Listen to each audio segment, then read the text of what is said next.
Admin, please open the room.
Good evening from Japan.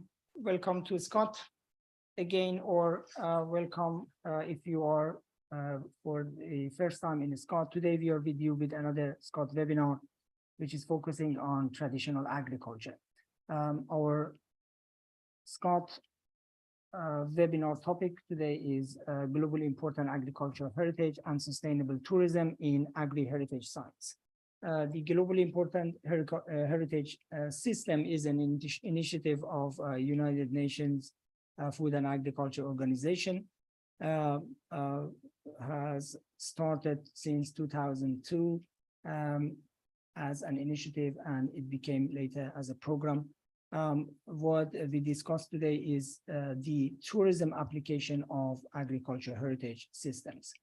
And today we have the UNFAO administration with us to explain about the concept of GIAHS. We have a special guest from GIAHS sites, and we are going to focus later on the tourism application of GIAHS.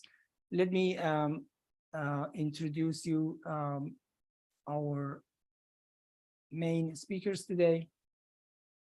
We are going to listen to Mr. Endo from United Nations Food and Agriculture Organization. Mr. Endo is GIAHS coordinator, and their office is based in Rome. Mr. Endo is originally from Japan, and he is in charge of the initiative by United Nations Food and Agriculture Organization, dispatched from Japan. We are also going to have explanations about the GIAHS administration by Clelia. Clelia Maria is an expert in program and project management with expertise in the agricultural heritage system, and she is backing up GIAHS with administration of the program. We have Mr. Alejandro from Chiloé. He lives in Lemuy Island, the third largest island of Chile archipelago. The area is designated by United Nations Food and Agriculture Organization as a globally important agriculture heritage site, and also by UNWTO as best tourism village. Mr. Alejandro is going to share his experience guiding tourists and tourism development in GIAHS site. We also have Professor Yatsumoto from Ritsumeikan Asia Pacific University. He is a sociologist, and his expertise in sociology of tourism, and he has done research in globally important agricultural heritage system as well. I will moderate the webinar. I'll be with you and all the speakers throughout today's webinar. We have a number of special guests today. I can see in the list of speakers, we have Professor Nakamura from Kanazawa University. He's also an expert of GIAHS. And I see Professor Parviz Kuhafkan also in the participants, that he was the former director of Land and Water Division in FAO and with us today. We are going to listen to all the participants later after listening to the presenters. In the beginning, as usual, I'm going to ask the president of SCoT, Professor Jafar Jafari, to enlighten us with the opening remark. Jafar, floor is yours. Yes, good morning. At 4 o'clock in the morning. I think among all of us, as you know, the farmers, I go in the morning. So 12 of us a devoted agriculture person getting up very early in the morning before the sunrise. A good afternoon and good evening to the rest of you. It's a pleasure to see you all on this version of the SCoT webinar series. As you all know, we are different from other series. We are dealing with small tourism destinations, small tourism communities, small operators. Basically, we are not that the mass tourism is not important or mega destinations are not important, but we believe there are enough seminars and discussions dealing with the mega tourism. The little ones are often forgotten, as you all know, and you read that in the World Tourism Organization publications. Small communities, when put together, they become larger than mega operators and mega destinations. So they're spread throughout the world, and they are the people who receive less attention and less help. And our hope is to transfer knowledge from theory to practice, the field of practice, in order to utilize, to advance their operation wherever they are. Particularly welcoming GIAHS to our network. I'm very pleased to see agriculture and heritage coming together with the SCoT series. Heritage connects to my field of study, which is cultural anthropology, and of course I work in tourism as well. We also have a connection with the best tourism village by UNWTO. So we are covering in a number of areas through our main webinar series, as well as through the satellite series. The satellites and the main webinars together, we have done more than 60 of them already, and that began after coronavirus. It was our response to initiate communication while tourism had come down to its knees, basically going to hibernation. Fortunately, tourism is back, and we continue to stay with tourism and continue to have our webinar series. So once more, welcome to this version, to this volume of webinar series. As Kazem would remind us later on, all of the past webinar series are already available in the library of SCoT. There are wonderful resources or volumes for discussion, especially for classroom discussion or group discussion. So once more, welcome. I'm here to learn on agriculture heritage, and I believe it's a wonderful area to be covered. Both agriculture covers small communities, and small communities the focus of our SCoT webinar series. And agriculture is something that can bring us new perspectives. In particular, the urban cities are getting larger and larger, and the tourists are interested to go to the nature, and agritourism would provide this opportunity, especially that the younger generation are basically showing less interest in agricultural tourism or in agriculture. Therefore, agritourism may entice them to stay on where they are to the advancement of tourism and to the advancement of agriculture tourism. So I don't want to say much more because I'm excited to hear you all contributing to this wonderful topic. Once more, thank you very much. Welcome. Kazım, back to you. Thank you very much, Jafar. We are going to have the presentations in the first, and we will have your conclusion. And also Professor Cooper is here, our reporter. We ask him to give his reporting remarks. I would like to start with Mr. Endo. Mr. Endo, floor is yours, and please enlighten us with the general concept of the global important agriculture heritage as you are expected for this webinar. Back to you, Mr. Endo. Thank you very much. Can you hear my voice well? Yes, we can hear you very well. Okay, thank you very much, Professor Kazım Bafadari, and the organizer of this event. It is my pleasure to present GIAHS and its relevance to the agritourism or rural tourism. Let me have some time to share the screen.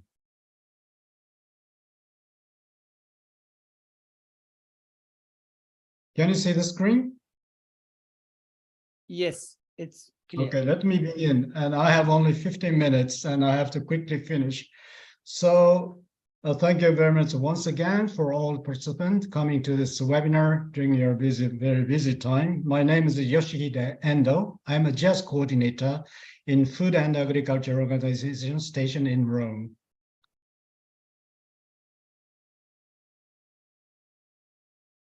And let me start by explaining GIAHS. This is a definition of GIAHS, and English is a bit complicated. But I must summarize the definition of GIAHS. And GIAHS is a remarkable land use systems and landscapes. This is a center concept of the GIAHS. But this landscape use system and landscape must entail good quality of biodiversity. And this remarkable land use systems landscapes must achieve co-adaptation of environment protection and sustainable development. So GIAHS is in existence to have achieved two contradictory objectives. One is environment protection, and the other is sustainable development. So this is the definition of GIAHS. And here you can see 5 GIAHS criteria: food and livelihood security. GIAHS site must have a sound and functioning agriculture that ensures food and livelihood security. And agrobiodiversity, traditional knowledge, culture and value system, and remarkable land and seascapes. All these 5 criteria must be met in order to be designated a GIAHS site. Now, this is a center element of explanation of the GIAHS. I will explain the whole process of GIAHS designation. GIAHS designation starts from proposal making by member country. Member countries are expected to make a proposal document. And proposal document is made together with action plan. This action plan is critically important because it is a compilation of all activities that GIAHS site must conduct after its designation. So this action plan must be made in consultation with all stakeholders, and that must include all possible measures. All stakeholders must include the local farmers. This is a very, very important element. After the member countries write their original proposal document, it should be sent to FAO Secretariat. And after our screening, it is sent to scientific advisory group. This is an expert group composed of 9 members. And this SAG, Scientific Advisory Group, make evaluation and final designation of the GIAHS site. So this group has authority to designate GIAHS site based on the scientific evaluation and consideration and discussion, based on 5 criteria.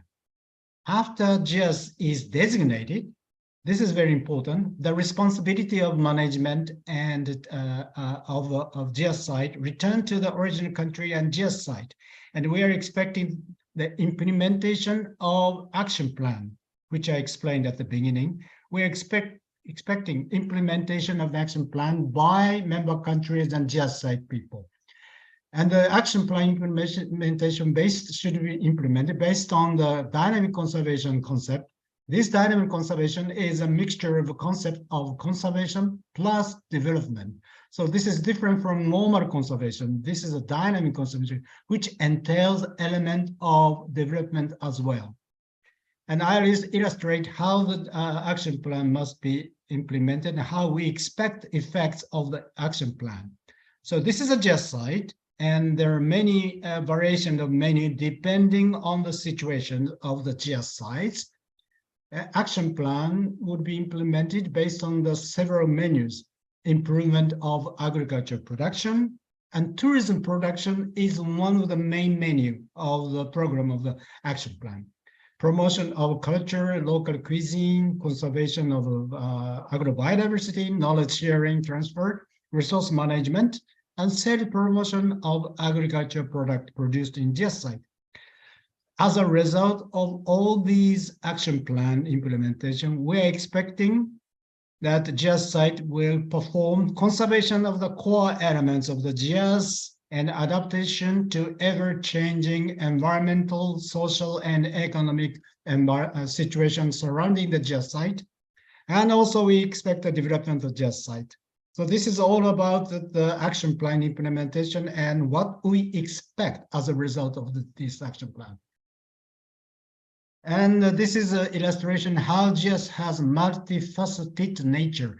GIAHS has many relevance of other FAO programs. I listed up all relevant FAO programs, or more or less relevance to GIAHS: agroecology, agroforestry, family farming, biodiversity, climate change, value chain, pastoral, indigenous people, mountain passes. All these FAO programs has more or less relevant to GIAHS. And this is the governance of the GIAHS structure. We have established a very clear and streamlined governance after 2016. This is FAO, and GIAHS Secretariat is stationed. We have independent expert group, SAG, and FAO Committee on Agriculture. This is a governing body of GIAHS, composed by member countries. So this is an expert group which support scientific advice. This is a more administrative or diplomatic or financial contribution. Now, Japan, Italy, Spain are major contributor of financial resources to GIAHS, and China was once a major donor, but it's coming soon back to the donor, big donor. And this is a picture landscapes of GIAHS site. I will very briefly introduce GIAHS site. Due to lack of time, I cannot have much time to explain each detail of the GIAHS site. And we have now 72 GIAHS sites in 24 countries. And this is floating garden of Bangladesh, and the farmers in the flooded period in Bangladesh lose their farmland, so they established a floating bed for cropping, for cultivating vegetables and other products. This is a cascade tank system in Sri Lanka. The water reservoir are human-made water tank, and these are functionally and effectively connected through the water channel. And this is honey rice terrace or rice terrace in China. And not only this very remarkable, beautiful landscape, they established a quite skillful system utilizing the entire hills for rice cultivation. This is wasabi production system in Japan. Also, traditional is well and effectively utilized even now to grow wasabi. The farmer don't have to use fertilizer. They have very little use of pesticides. Agroforestry system in Tanzania, and you can see these forests looks like a primitive forest which human beings have never intervention, but this is actually human-made, human-planned farming land. This is quite amazing agroforestry system. Maasai pastoral systems and Chinampa agriculture system, which dates back to the Azteca era, Azteca days.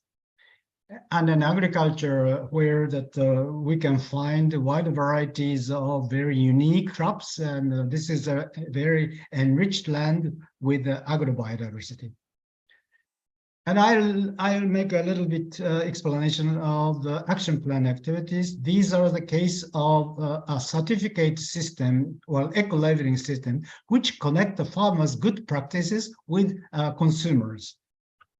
And these are the example illustration of the concrete activities for market promotion of agriculture products. And the tourism. Depending on the situations of the GIAHS sites, each GIAHS sites promote agrotourism or rural tourism or gastronomy tourism or student tourism, study tourism, depending on the preference of the GIAHS site people or situations, geographic or environment condition of the GIAHS site. For example, Japan's Nishiawa also emphasize on the ecological or unique feature of the geographic conditions. And Chiloé Island, Chiloé also introduced the menu for gastronomy tourism in their tourism promotion. And North African countries also has some student visit program. European GIAHS sites also organize some good quality of infrastructure like a cycling road in a city Spoleto GIAHS site. On the Spanish olive tree site, also established a museum or explanation panel on the ancient olive trees. These are illustrations of the increased trend of the tourists visiting in the Chinese GIAHS sites and the Japanese GIAHS site, TGIAHS site. And this is a very unique and interesting case where the income generated by tourism in Chinese rice terrace GIAHS sites are well and equitably shared with farmers. The farmers are given some portion of income generated by the benefit generated by the tourism industry. And based on this income, farmers can well manage the good landscape of rice terraces.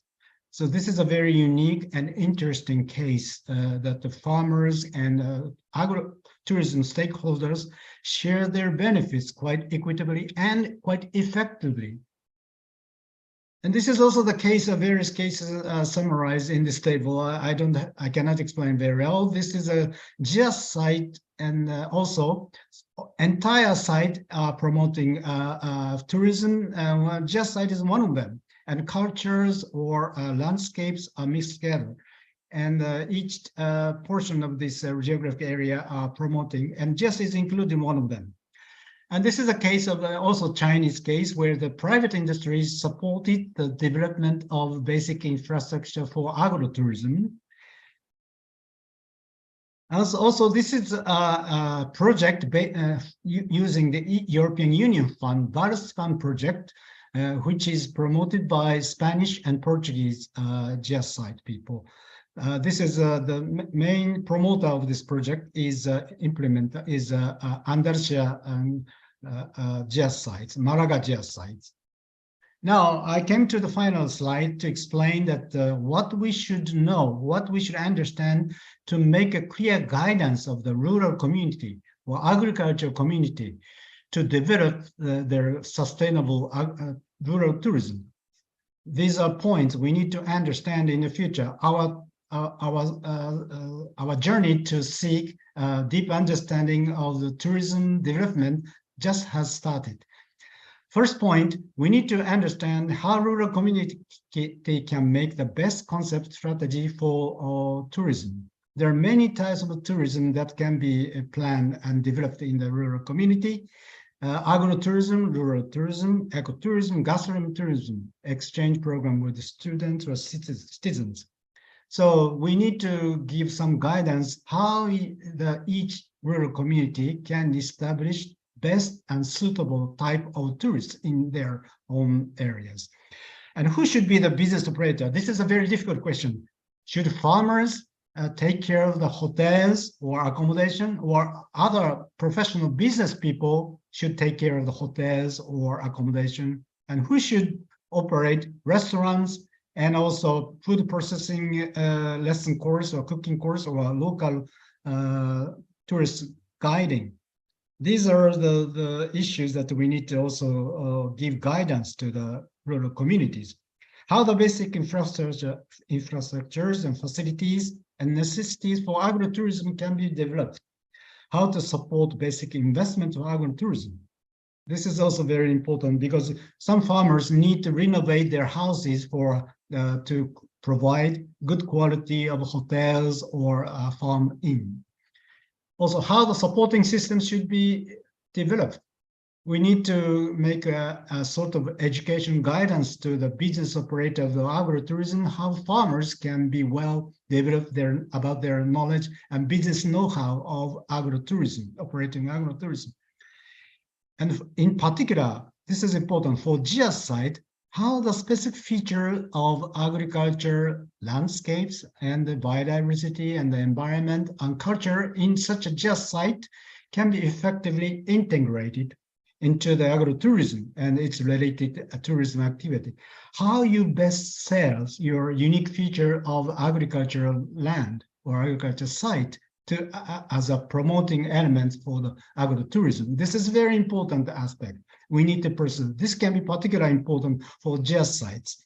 And sustainable tourism can be ensured. How sustainable tourism can be ensured. This is very important. In particular, promotion is tourism is a tool for the good conservation management of the GIAHS site. This is not the final objective. Final objective of GIAHS site is to promote conservation and development of the site. Tourism is just one of the tools to achieve this goal. And these are the points we need to seek and understand, and we need to make a clear guidance to the rural community or just people. Thank you very much for your attention. This is the end of the session, and clearly we explain more detail about just designation process or more detail. Thank you very much. Thank you very much, Mr. Endo. It is very important to know that GIAHS site has its own components, and the main elements of GIAHS, which is the biodiversity, agrobiodiversity, and the association or association of agriculture, culture and biodiversity and natural resource conservation. And tourism as one of the components should be a tool, as you mentioned, for reaching the GIAHS mission and to conserve the GIAHS site itself. Let's see what Kelelia is going to bring us and see how GIAHS in action is functioning. Kelelia, floor is yours. Thank you very much, Kazem. Good morning, good afternoon, and good evening to everyone, depending on your location. So as requested by the organizers and Professor Vafadari, I will introduce the role of the GIAHS Secretariat and how our office places itself as a focal point or a bridge between GIAHS sites, the international community, academia, and what kind of activities we implement in support of GIAHS sites, member countries, and in general, how do we place ourselves within FAO? So I took some of the points that Mr. Endo has already explained, in particular the structure of the GIAHS Secretariat. So as many of you know, since 2015, the FAO conference granted GIAHS the status of official FAO program. And this means that it went from an initiative to a global project, and it ended up being an official program of the organization. This means that member countries are involved in the activities, in the progress, and that FAO and the GIAHS Secretariat need to report back to member countries and to FAO governing bodies on the progress of implementation of GIAHS activities. One particular activity or indication we received in 2015 when GIAHS became a corporate program of FAO was to enlarge or to expand the geographical coverage of GIAHS sites in order to make sure that as an FAO program, every member country could have access to this designation or to the approach offered by the GIAHS. And at that time, also the SAG, which is a scientific advisory group was established. So today, this is the structure of the GIAHS program operation. We have the Secretariat, which is our office, represented by Mr. Endo. We have the Scientific Advisory Group, with which the Secretariat communicates. Of course, the Scientific Advisory Group, as I will explain later on, is an independent group, but it has some communication with the GIAHS Secretariat, in particular for technical issues, organization of the meetings, and for connections also with the FAO world, let's say. And every 2 years, the Secretariat, as part of FAO, has to report to the Committee on Agriculture, which is one of the technical bodies, one of the governing bodies, and is a technical committee of FAO, represented by member countries, as already explained by Mr. Endo, to receive guidance, but also to report the progress of implementation of activities of the 2 years. So this was also shown by Mr. Endo. If we close up or zoom in the GIAHS Secretariat and the Scientific Advisory Group, we have 6 staff working at the GIAHS Secretariat. The GIAHS Secretariat is based in FAO HQ in Rome. And we have the Scientific Advisory Group, which has the role of analyzing in a scientific and more detailed way the proposals that are received by FAO, organize the field visits, and then designate GIAHS sites. By clicking or by visiting our website, you can also see the members of the Scientific Advisory Group, their expertise, their nationalities. Although they don't represent their countries of origin, they are selected based on their expertise, geographic balance, and also gender balance. So this is in short what Mr. Endo has shown, and I will focus on the role of the Secretariat, which is receiving the proposals submitted to FAO by member countries, by governments of member countries, and has a first editorial review. However, as I will explain later on, the GIAHS Secretariat is also supporting the phase that comes before the proposal is submitted. And this is because we provide guidance to member countries, to local communities, to research institutions that are preparing GIAHS proposals during the whole identification and preparation phase.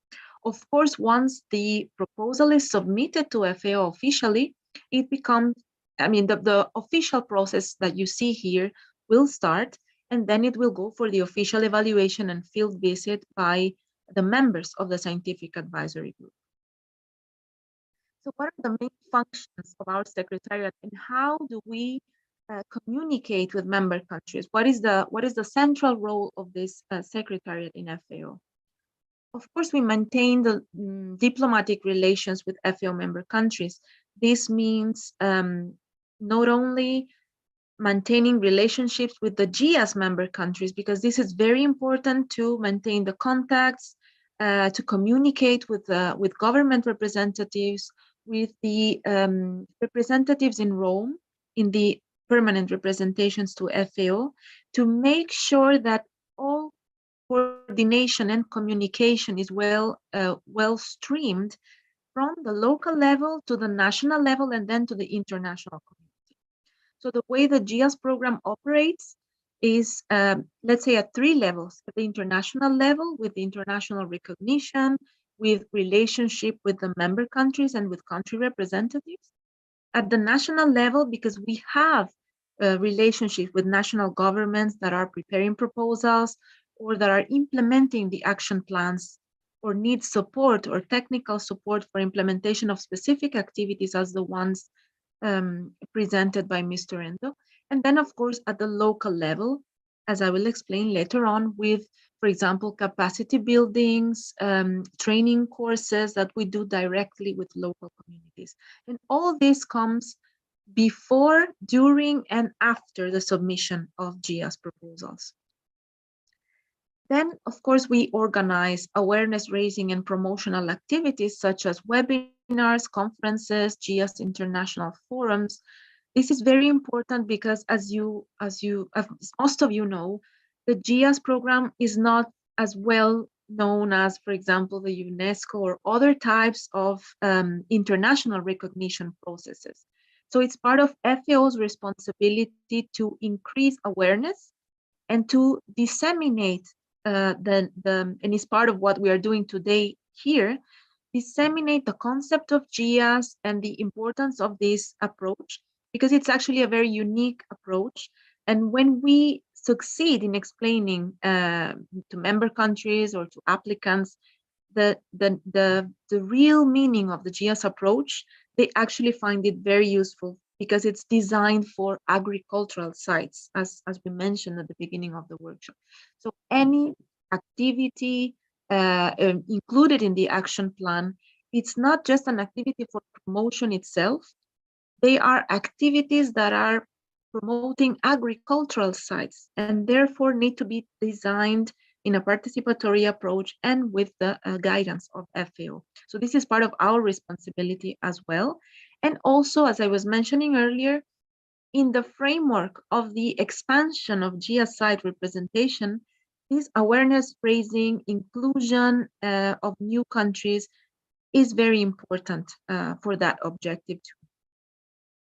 Another important aspect or activity that the GIAHS Secretariat performs is the organization of the sessions of the Scientific Advisory Group. Coincidentally, this week, the Scientific Advisory Group is meeting. It started the meetings yesterday and it's meeting until Thursday. So it's part of our responsibility. Organizing the sessions also means preparing or supporting sites, informing the sites or the countries that they can submit proposals, when they can submit proposals, and the guidance, because we know the progress of the scientific knowledge that evolves in the GIAHS, in the Scientific Advisory Group. We can provide guidance and advise the applicants on the requirements of the group, on how to prepare the proposals, and on which aspects should be highlighted in order to have a successful application process as well. Which is part of point number 4, the provision of guidance in the proposal making. We are now focusing as well on the establishment of new strategic partnerships. The most recent ones are the ones with Slow Food and the ones with UNWTO. This is because being agricultural sites, there are many requests that FAO receives from member countries or from GIAHS sites that may not fall perfectly into the mandate of FAO as an organization. For example, tourism itself, it's not under the mandate of FAO, but in agricultural heritage sites, as Mr. Endo explained, it's one of the main activities that are identified as tools for rural development and for livelihood improvement in rural communities. So this is part of the guidance that we try to provide also after designation. Although the responsibility for conservation goes back to the proponent, FAO still maintains a contact with the communities, with the focal points of the sites, or at the national level with the national focal points for the implementation, awareness raising, but also fundraising or preparation of specific projects. In this, as I must say that some countries are very successful even now in using, let's say, this GIAHS recognition for visibility, but also for implementing specific activities that are evolving because the needs are evolving.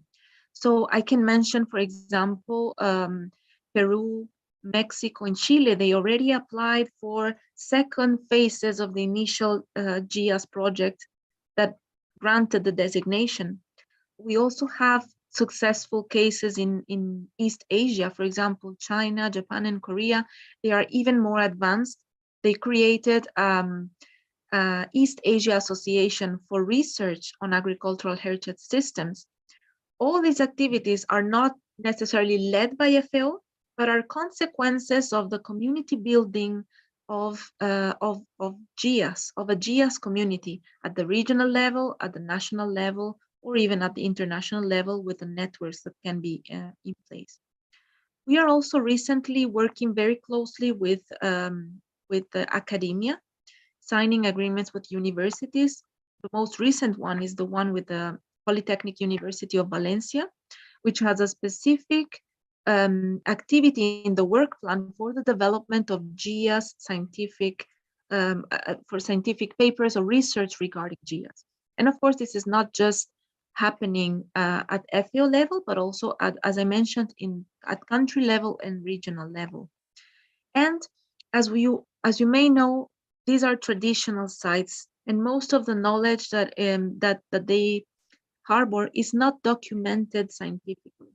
So we are recently working with the TECA, which is a group in FAO that is trying to link the scientific community with traditional communities, with farming communities, and to document their practices in a more scientific way, to understand, for example, how these sites, although they are based in traditional knowledge and the natural cycles of nature, they are actually, they embed a huge scientific knowledge, although it's not called scientific knowledge, it is traditional knowledge. This is very important also to raise awareness at the international level, at the level of international donors, on the importance of this program.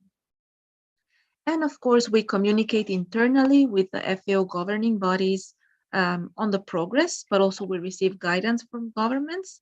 For example, recently we introduced, or let's say, a new region, which is the European region. In particular, European Union countries have joined the program. And now we have sites in Spain, Portugal, Italy, and we have one candidate site in Andorra and one candidate site in Austria. So it's a new region that is approaching, and they are organizing as well, very well in terms of tourism promotion, branding of products, and it's also part of the consequences of our work. So I would stop here. I thank you for your attention, and I remain available for any question. Thank you very much, Kalalia. We know that to coordinate GIAHS and to manage in the international level is a huge work and administration, and we are going to learn in future also from the lessons that you already have gained through this experience. Let's move on to our practical section of the webinar. We are going to listen to Mr. Alejandro from Chiloé Island. Mr. Salazar, the mic is yours, and we are eager to hear from your expertise. Well, first of all, very good morning to you all. Very good afternoon, good evening. Here is 7:45 in the morning, and we have a few guests who are fast asleep. They haven't woken up yet. So we are very happy and very emotional about this webinar. This is the first time we participate as an agricultural GIAHS touristical site, and we are very happy for this. I'm going to share my PPT, but I'm going to go off screen. Sure, please go ahead.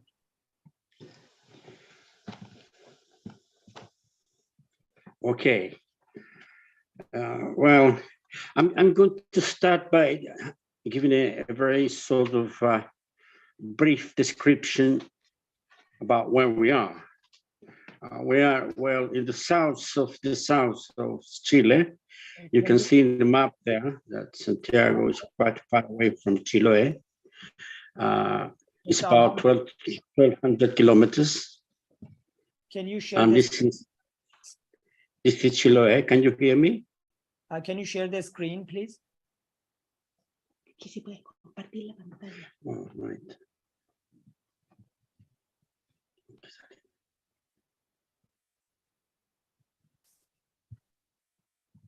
Tienes que devolverte a la PPT.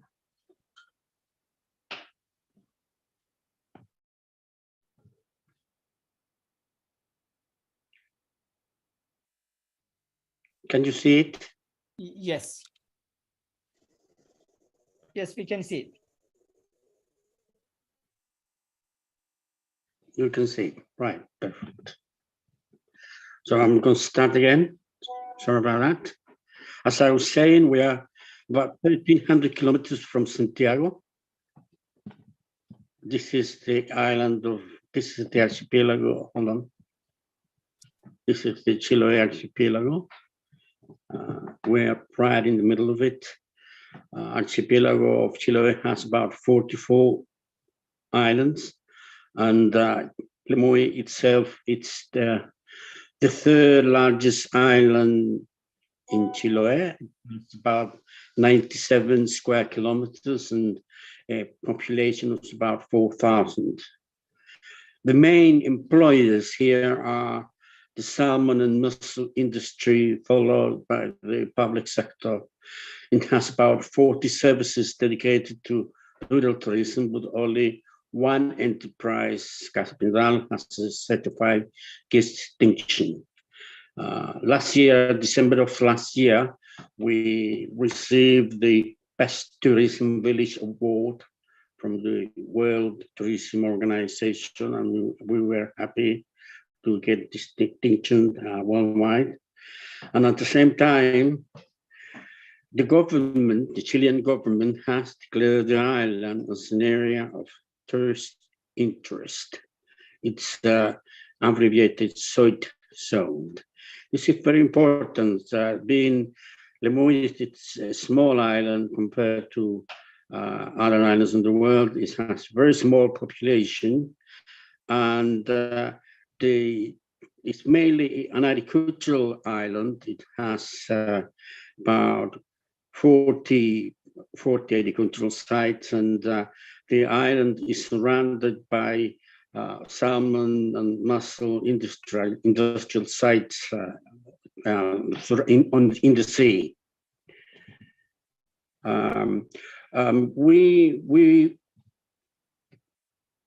We were recognized as Chiloé Archipelago was recognized as a GIAHS site in 2011, and in 2012 we had the official appointment of Chiloé community as a GIAHS site, and on 2013 we received the certification brand approval of CIPAM Chiloé, which is GIAHS Chiloé, given by the INAPI, the National Institute for Industrial Property.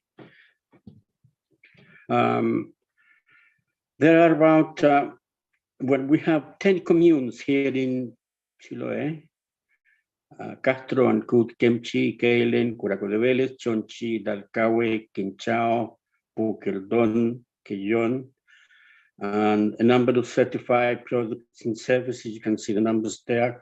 Castro has 12 and Ancud 30. And we also have rural tourism services, tour operators and business tourism services as well. Well, here we come to us. 7 years ago, we came to Lemoy. On my left hand, it's Sandra Omada.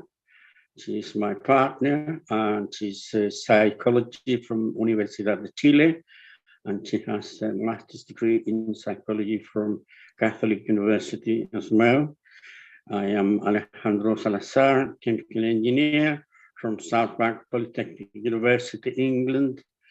And before we came to Lemoy, we didn't know anything about running a bed and breakfast in the rural side like Lemoy Island. This is the house where we live in. We have 4 rooms for accommodation and for 9 people. And we have as well 20 acres native forest for forest bathing or Chinrinjoku. And as a rural life here in Casa Pindal, we have as well the Chiloé food garden with central techniques, harvest and elaboration of canned products.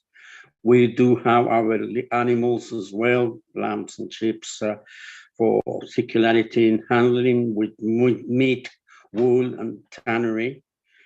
Sustainable collection of edible mushrooms, short supply cycle promotion, and one another aspect which is very important is that in 2021 we created the first chamber of tourism here at Lemoyne Island. We are part of the leadership of the chamber. My partner here, Sandra, she's president. I am the secretary, and we have another 6 director. In the chamber itself, we are 28 members of this Chamber of Tourism, which is very important, and it has been a tremendous development for Lemoyne because we are converging all the touristical activities with agricultural touristical activities as well. One other aspect which is very important, we think it is very important, it's that we are members of the Community Environmental Committee. As it's been said before, because of the salmon and mussel industrial sites here, we have a lot of sea contamination, and it's been watched at all. And because of that, we think that in order to protect the environment, to improve environmental conditions here at Lemoyne, it is very important that we, the members of the Community Environmental Committee, carry out a series of activities in order to improve the conditions here in Lemoyne. The municipality of Pukeldon has created a committee, environmental department for environment as well, and we've been coordinated activities with them. And at the same time, we, as a community environmental committee, we are in the process of getting a legal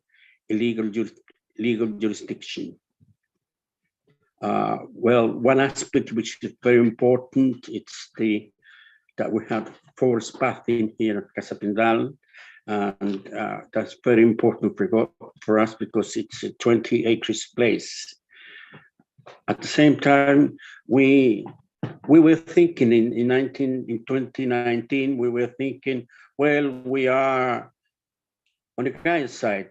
Well, let's apply for GIAHS Chiloé certification, which is called brand. So we went to an official presentation about GIAHS in the territory. It was carried out in that office.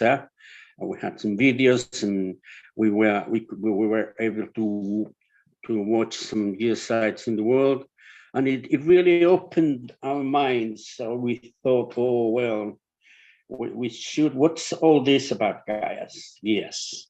And so we had some direct advice on the application, but during the pandemic came, and we lost track of our application, and suddenly we received the certification in 2021. And then we asked ourselves, what do we do with this brand? What can we do with it? So do we have independent private diffusion and merchandising? Do we do local research and think about different alternatives? We started by delivering GIAHS breakfast for our guests, cocktails, dinners, and meeting with other GIAHS Chiloé training and technical too. We also have been setting up GIAHS stands at Lemoyne Island at traditional festivals.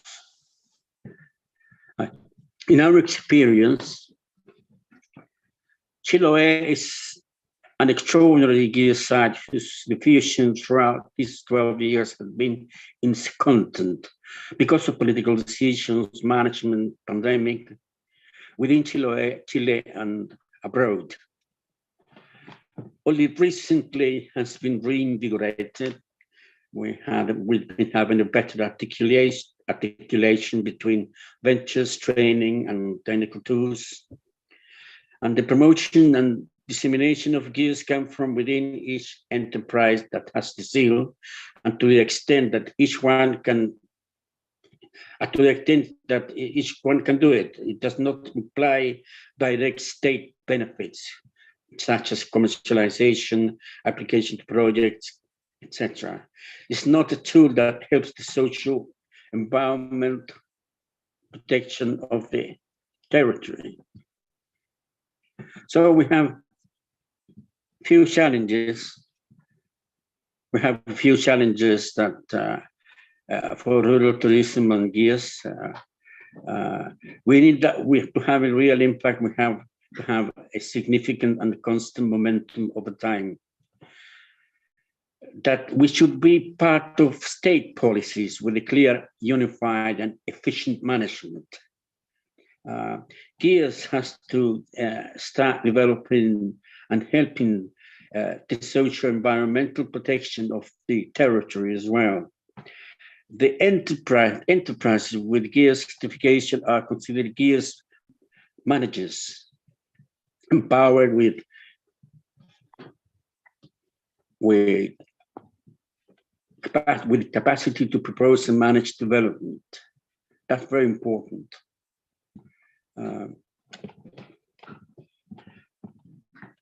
Hold on.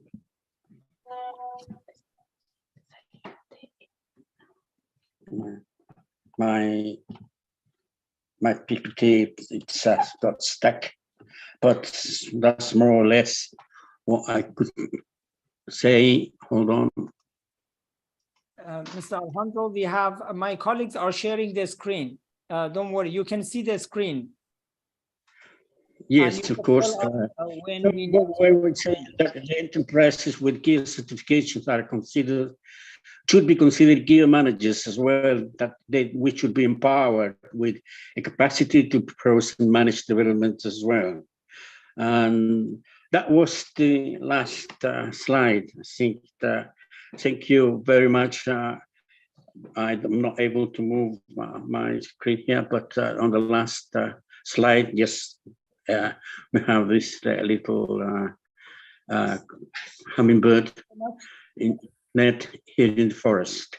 Thank you very much, Mr. Alejandro. We are going to come back to you in the panel discussion and ask you about the experience you have in your GIAHS side with tourism, how tourism is functioning, and what do you expect from tourism to contribute to your site. Our next speaker is Professor Yotsumoto from Japan, and he is going to share his experience of researching in a GIAHS site in Oita Prefecture in Japan. Professor Yotsumoto, floor is yours.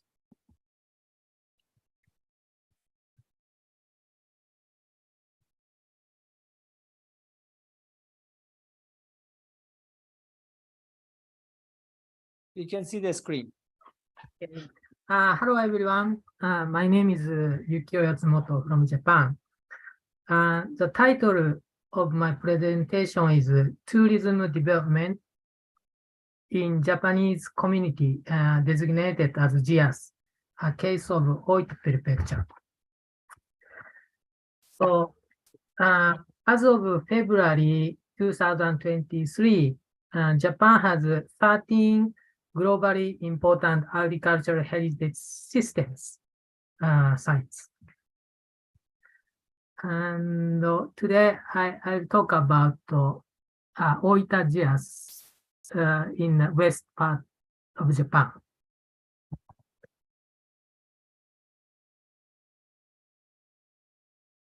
Many Japanese cities and towns have been active in getting the certificate, as they anticipate that it will be beneficial for tourism development as well as for the sale of agricultural products. prefectural governments also want to get GIAHS accreditation for the conservation of agricultural landscapes and rural revitalization, as these areas face declining population and weakening community functions. Next, let me talk about the experience economy, and that's a part of that discussion in tourism.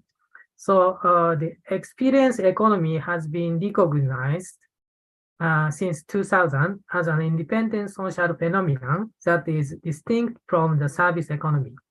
Sundobo and Sorensen define experience in the economy as, quote, the mental impact felt and remembered by an individual caused by personal perception of external stimuli, unquote. And experience involves something extraordinary. They categorize tourism as a sector in experience economy. A recent international trend shows that the experience economy develops businesses using narratives in which guests can have extraordinary experiences.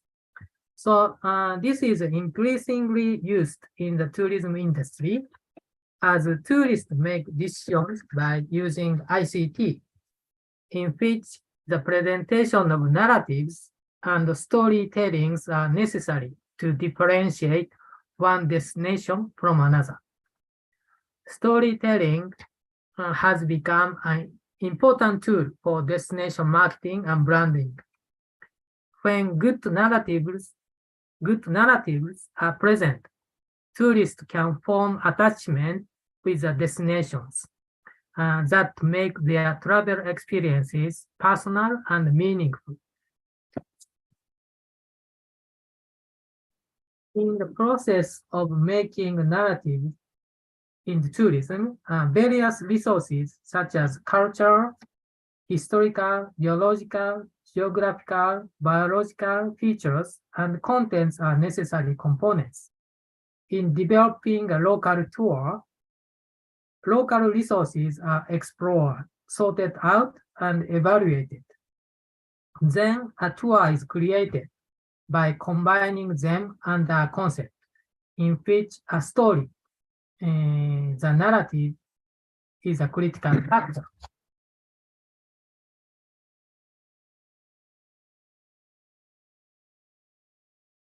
Buying souvenirs is part of a travel experience, and tourists buy souvenirs to cement the memory that they had visited the destination.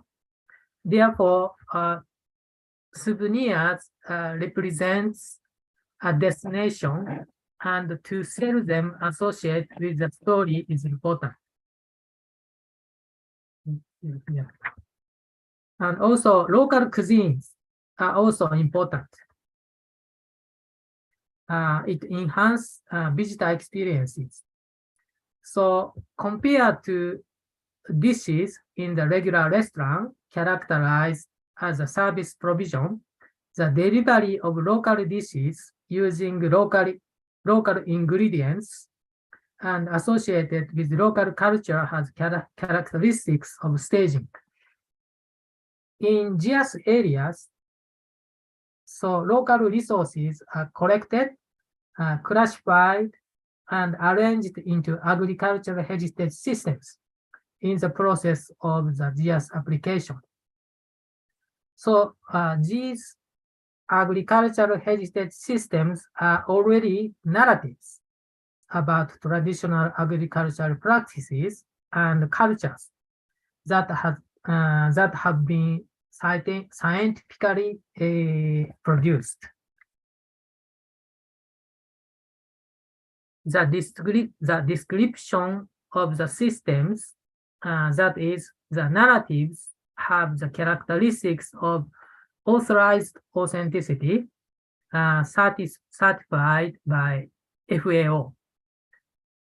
So These narratives of GIAHS systems are not planned to be used for attracting tourists in many cases.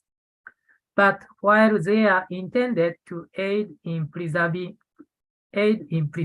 traditional agricultural practices and associated local cultures, they are a good stock of knowledge that have the potential to contribute to the experience economy. Okay. So the Oita GIAHS in Japan is called Kunisaki Peninsula USA Integrated Forestry, Agriculture, and Fisheries System. It is a system of forestry and agricultural production that has provided livelihood by connecting sawtooth oak forest with multiple interlinked irrigation ponds to secure water. USA City, one of the municipalities in the Oita GIAHS, accepts Ryōai rice terraces as a symbolic area to showcase GIAHS and concentrate its activities there. Before GIAHS designation, the rice terrace was selected as one of the 100 representative rice terraces in Japan by the Ministry of Agriculture, Forestry, and Fisheries. So this is a picture of Ryōai rice terraces.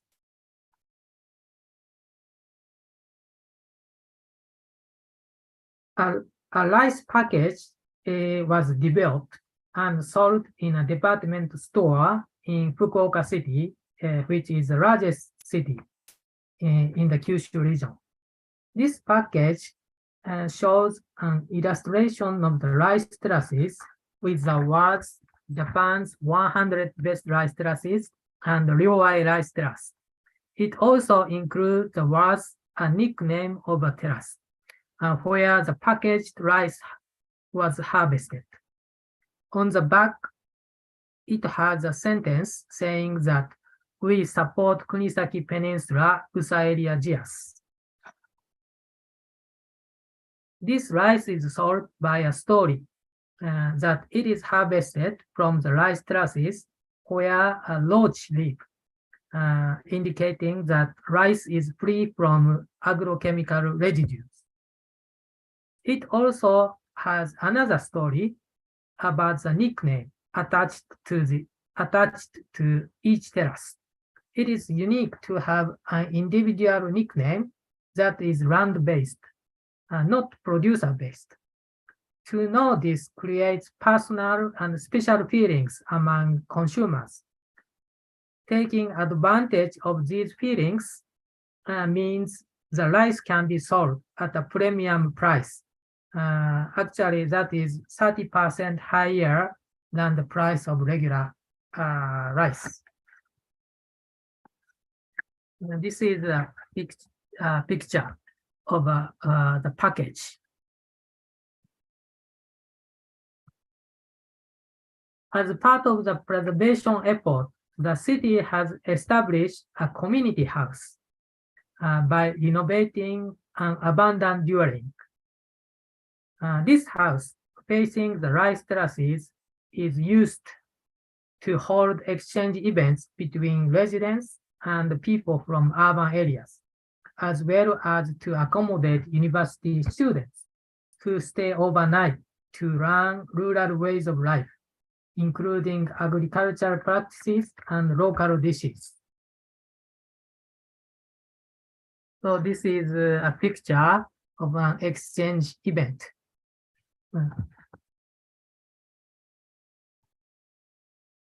Also, a pilot project of a farm stay was carried out. In this farm stay, tourists can listen to the story of rural life in the area from the host while eating dinner. For example, the host tells a story of how to make shiitake mushrooms harvested in their farm on the day. Shiitake mushrooms harvested in this area established a national brand, and GIAHS included as an important source of nutrient and livelihood in this area. Now, this is a picture of rooms in a farm state.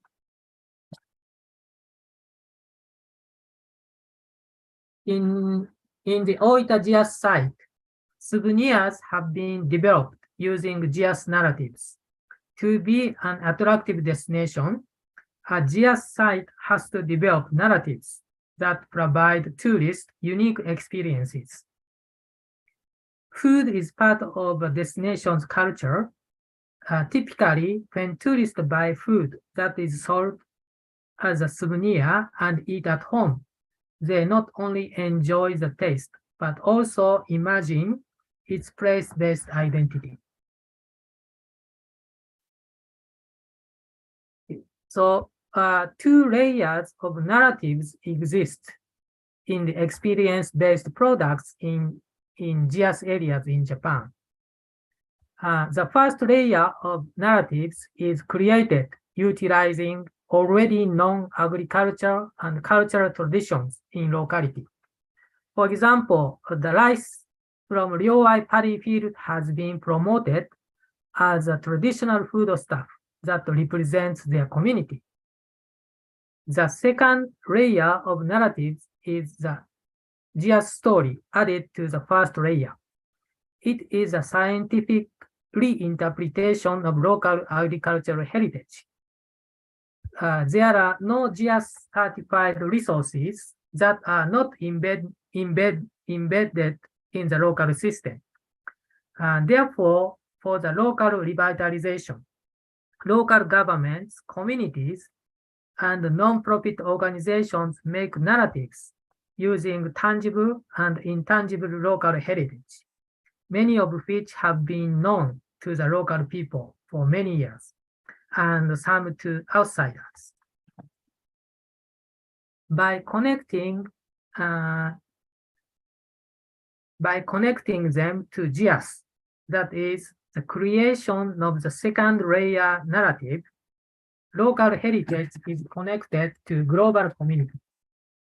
So this means that the narratives and experience-based activities gain an authenticity that is internationally recognized. So this may contribute to local livelihood security, especially among small farmers and fishers. So this is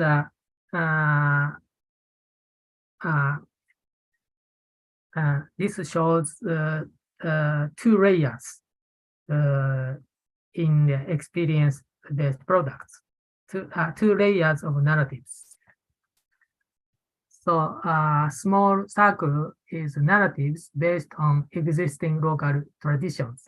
And the second layer is narratives of local traditions reinterpreted by FAO. Okay, so this is it. Thank you very much. Thank you very much, Professor Yotsumoto. It is very important to interpret a GIAHS site, and your presentation is showing how in Japanese GIAHS, the local community has been able to interpret the site. So the narration, the story is the product, and sometimes is the main product, because the GIAHS site sometimes is not a place for mass tourism, mass production of agriculture, and they have a massive knowledge and traditional knowledge that is accumulated, and how to make it into a story to be sold to tourists is very important. Thank you so much. We are going to watch a few minutes video. We call it a cultural break. This is our tradition in SCoT. After these videos, we are going to come back and have a panel discussion with all speakers that we have so far. So my colleagues are going to show the video from GIAHS sites. Please make sure to relax and grab your drink back when we are going to start the panel.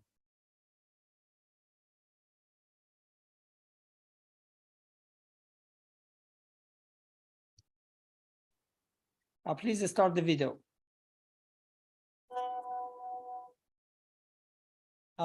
Video is not started.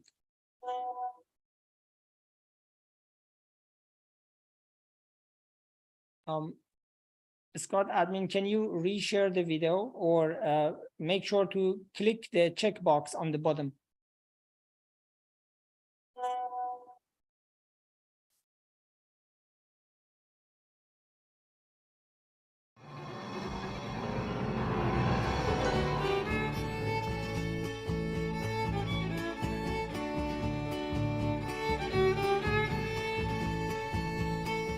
Puqueldón es Isla Lemuy en Chiloé. De sus aguas aflora nuestro pasado bullicio insular. La calidez es la magia de nuestra gente. Cada visitante es un amigo. Que escucha nuestra historia al calor del fogón.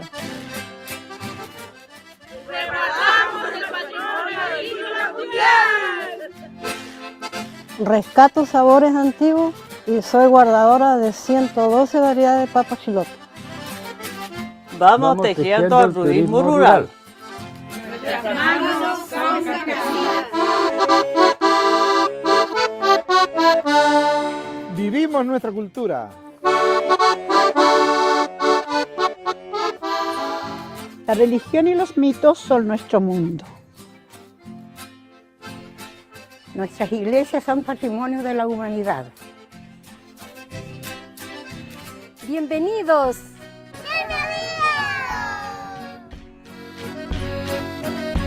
A disfrutar, cuidar y sentir la naturaleza.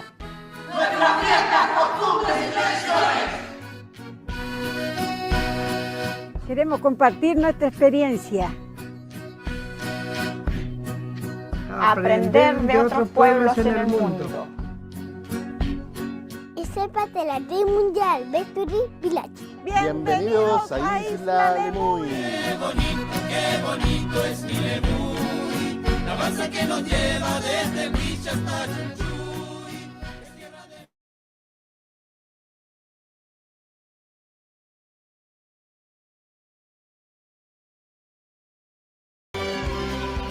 Esta es Casa Pindal. Nosotros estamos ubicados en Isla Lemuy, en un sector que se llama Pindal.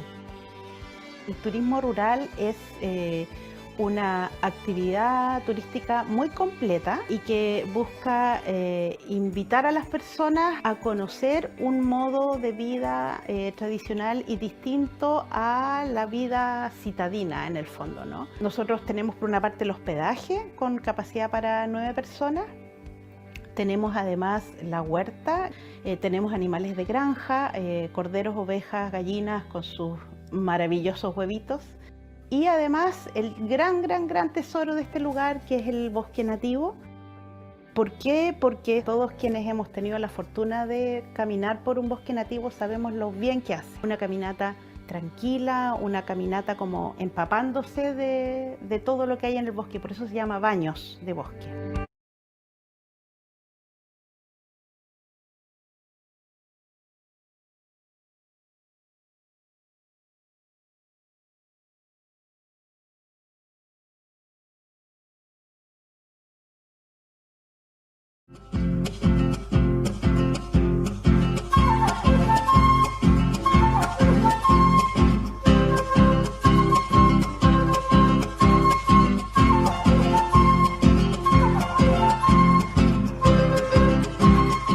Chiloé, un archipiélago ubicado en el extremo sur de Chile, entre los paralelos 41 y 43 latitud sur, formado por la isla Grande de Chiloé y 40 islas menores, caracterizado por la belleza de sus paisajes, su geografía esculpida por miles de años.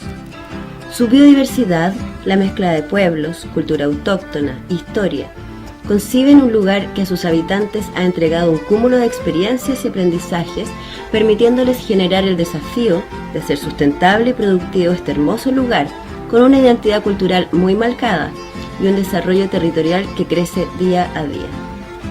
Su aislamiento natural y siglos de actividad agrícola autóctona han hecho de Chiloé un reservorio de biodiversidad única en el mundo, Es reconocido como uno de los 2 centros de cultivo de papa originaria en todo el mundo. Esto, junto a su biodiversidad agrícola, al manejo de los agroecosistemas, basado en la observación y el conocimiento heredado ancestralmente, ha permitido el reconocimiento de Chiloé como un sitio CIPAM, el primero y único en Chile. El 2011, la FAO destacó el aporte de la comunidad chilota a la seguridad alimentaria en Chile, y el 2012 otorgó al archipiélago el reconocimiento como sitio CIPAM, que significa sitio importante e ingenioso para el patrimonio agrícola mundial. Hasta ahora, el único concedido en Chile, potenciando así el desarrollo territorial con identidad cultural.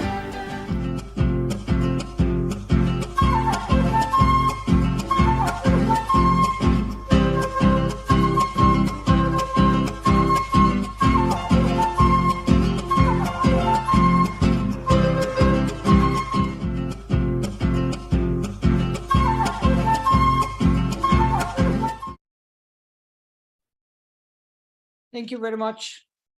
We are going to have a panel discussion now. I would like to invite all our speakers and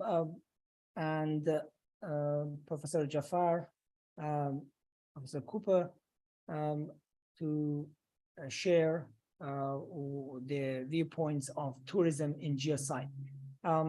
As it was discussed, the geosciences are important for their biodiversity, for the traditional knowledge, for sustainable agriculture, for their history, and for their contribution to international natural resource management and food security. In many ways, a geosite is important, but a geosite as a tourist destination now is on the focus. How we are going to see what agriculture heritage tourism and in general rural tourism or agri-tourism is different or the same. Let me invite Mr. Endo and Kelelia to enlighten us. What are the priorities of a GIAHS site in terms of tourism development? What kind of tourism is wanted and what tourism might not be accepted in a GIAHS site? Mr. Endo, please. Thank you very much. As I said at the beginning of my presentation, we just started our learning process to answer these questions. But from our past experiences in communication with GIAHS sites, as far as I experienced, I could say that what is important is, as has been already presented by other speakers, what is important is how we best integrate the unique features and characteristics of the GIAHS sites into the tourist program. How we can effectively appeal to the tourists the best and the good quality of aspect of the GIAHS rural community. So this is a very important and also very difficult in designing the very attractive menu or attractive tourist village, tourist site. So this is a key component, and also in order to achieve this goal, each rural village must also analyze their own characteristic or unique features of GIAHS sites, as well as their local environment, traditional cultures, many aspects, and how they demonstrate as a characteristic or attractive features to the tourist. We must also consider this. Besides this, I also would like to strengthen that we need to also establish a very basic, strong tourism industry in the community in such a way that it can be operated in a sustainable way. And also the farmhouse or hotels or accommodation must be very clean and attractive quality. A certain quality is necessary in order to attract the tourist interest. So food should be used based on the cultures, on using local agricultural product, but this also must have a certain level of quality that attracts the gourmet people in the urban cities or tourist people. So both approaches necessary in order to establish a good quality of tourism in GIAHS sites. Both I mean the basic strong rural industry in a sustainable way. And I forgot to mention that tourism industry should not be the obstacle for agriculture products or environmental protection or biodiversity conservation. These are also very important factors we need to consider in the context of sustainability. This is a brief summary of a brief reply to your question. Thank you very much. Thank you very much, Mr. Endo. Maybe I ask Clelia to clarify, in your experience with GIAHS sites, what is their needs and their requirements in terms of sustainable tourism development? What they have been asking GIAHS administration for help? Thank you. Very, very good question. Yeah, actually, in our experience, what we have faced in terms of GIAHS and tourism when talking to GIAHS sites or to GIAHS managers, it's two contradictory or two different ways of thinking about tourism.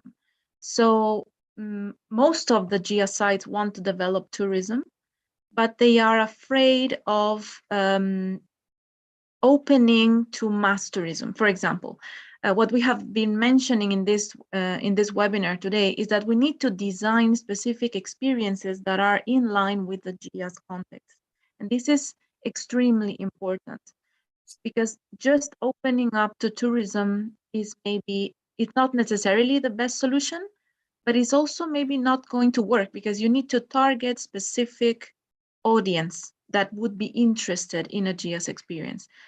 So what we've been asked is to support them in this design, but also to support the awareness raising and dissemination of the GIAHS concept and the relevance of these sites to tourism, but in terms of agricultural tourism. So the other point that they were afraid is that they would lose identity with their territory, their traditions, because of the tourism industry. So they would like, and this is the experiences that have been developed or are still under development, or the requests that we received, is to make sure that tourism highlights the agricultural heritage aspect and not the opposite, so that they don't need to change their traditions or change their lifestyles to take care of tourists.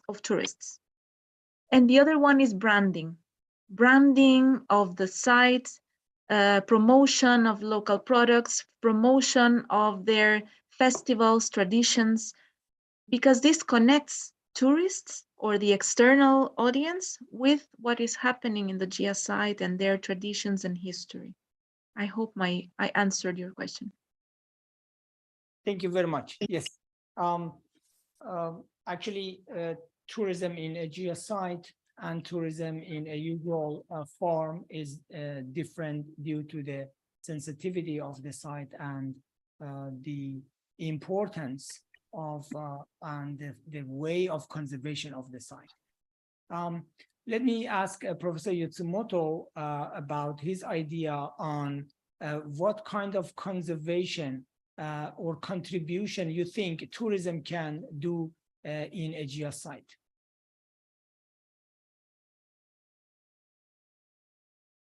Okay, so I can say only in Japanese context. So in Japan,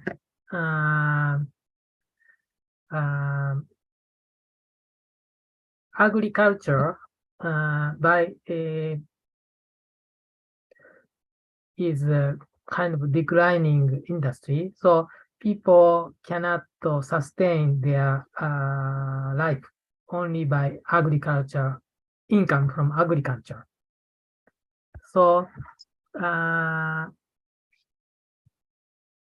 so in order to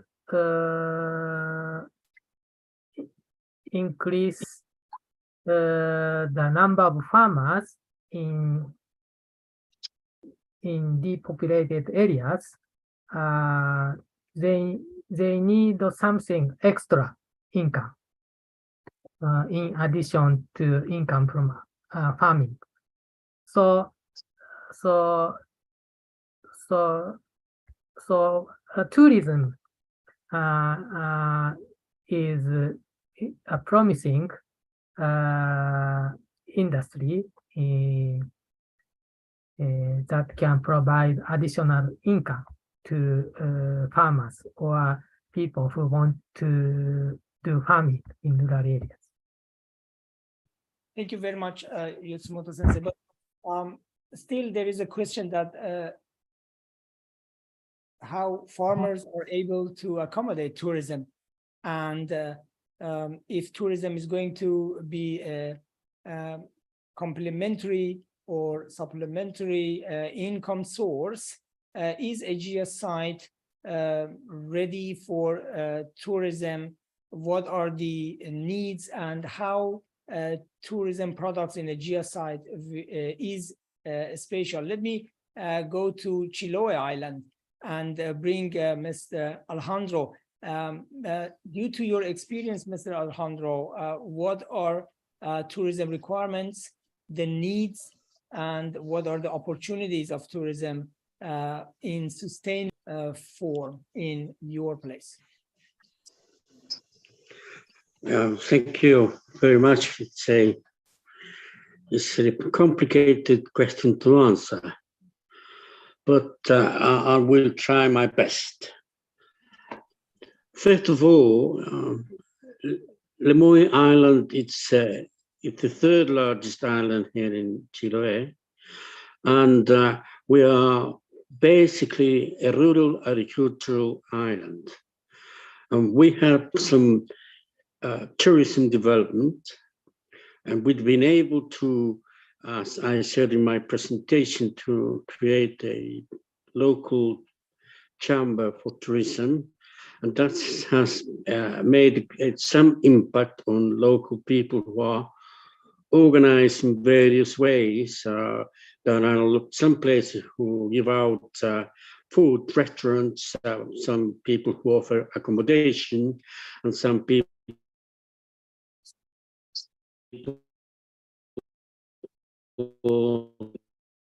who offer experiences, walking experiences as well. There are a lot of viewpoints here that are being developed, and in such a way, we have a lot of scope to do to develop a more sustainable tourism activity, because we have been able to organize ourselves in such a way that the municipality, the municipality here, Pukeldon, has been really very active to develop tourism as an important activity, aside from agricultural activities and aside from other industry jobs, so to speak. So the main employers, as I said before, are the salmon and mussel industry and the public sector as well. So tourism has been slowly kind of improving in quality, improving in the quality of services and what it has to offer. And in that respect, we, being a member of the Chamber of Tourism, as a GIAHS site, it's very important that we sort of give a viewpoint of Lemoy as an important GIAHS site. We have to bear in mind that we are part of the SCoT experience here in Chile. So it's very important for us because it means that the government, it's kind of given managerial and financial support to create better conditions for places who have an touristical interest or they are of touristical interest. So we have lots and lots of jobs to do still to do here, and we are just starting. As a matter of fact, because the salmon industry has been quite destructive with the local sea. For example, in our own experience as well, we are trying to go into other areas that are not ancestral, so to speak, but we try to privilege a sustainable offer. So we developed an aquaponics project here, a little aquaponics project in order to have local fish and hydroponic vegetables as well. So this is that one other aspect that we are developing, and the local Ministry of Agriculture here, they do carry out a few interesting projects as well, and they are trying to give more importance to local production, and they are trying to preserve the traditional ways of cultivation here as well. So it's a complex development here. One of the advantages of being here in Lemoyne is the fact that we're a small island.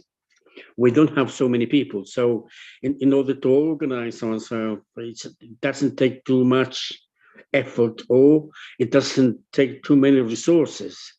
But being in the far south of Chile, in a remote area, we're a poor island. We don't have so many resources.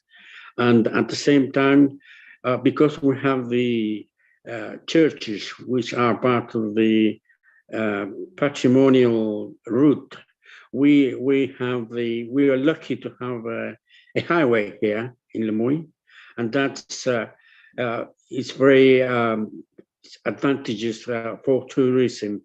We are in the middle of the high season because of the economic crisis here in Chile, the tourism has been much lower this year than compared to last year. That's more or less what I have to say. Thank you so much. Thank you, Alejandro. Let me ask from the SCoT side, if I may ask Professor Jafar, GIAHS or agri-heritage site is not only the place, it's a system, as was explained by FAO. It is a combination of the place, the associated biodiversity, people who are living in the site, unlike a World Heritage Site, UNESCO, for example, when it is designated, they can protect it by a geographical protection, limiting access to the site. In GIAHS site, people and their livelihood is part of the heritage system. So as a system, as a place that everyday life should be ongoing, to have the system as a GIAHS site, how the system can be utilized for tourism, and what are the benefits, vulnerabilities of tourism for a GIAHS site, Professor Jafari? Well, thank you, Dr. Kazem. This is a dynamic question you're asking, and that's the right place to ask as we are coming to the end of the webinar. We started the discussion with Dr. Yoshihide, who told us about dynamic conservation. I like the term. But at the end of this webinar, I think I changed my mind from dynamic conservation to dynamic relationship. Because conservation typically brings nature to mind. Not always, but typically nature. But if I say dynamic relationship, nature is still there, but culture comes into it as well. We have a situation that three cultures begin to clash with each other.